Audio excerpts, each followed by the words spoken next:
بسم اللہ والسلام علی رسول اللہ۔ ایک سوال ہے ہمارے دارالفتہ میں واٹس ایپ میں یہ آ رہا ہے کہ انبیاء علیہ الصلوۃ والسلام کے بعد سب سے افضل کون ہے، یعنی حضور علیہ الصلوۃ والسلام کی امت میں سب سے افضل کون ہے؟ تو اس حوالے سے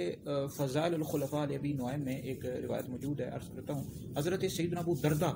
رضی اللہ تعالیٰ عنہ کا بیان ہے کہ ایک دفعہ نبی کریم علیہ الصلوۃ والسلام نے مجھے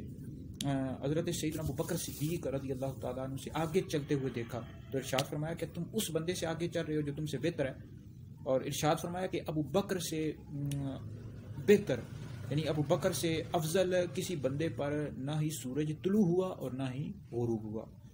تو بہرحال اہل سنت و جماعت کا یہی عقیدہ ہے کہ انبیاء علیہ الصلوۃ والسلام کے بعد حضرت سیدنا ابو بکر صدیق رضی اللہ تعالیٰ عنہ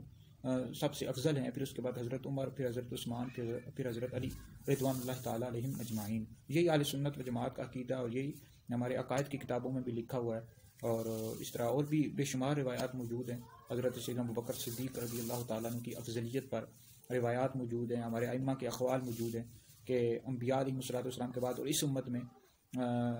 سب سے افضل حضرت سیدنا ابو بکر صدیق رضی اللہ تعالیٰ عنہ ہے۔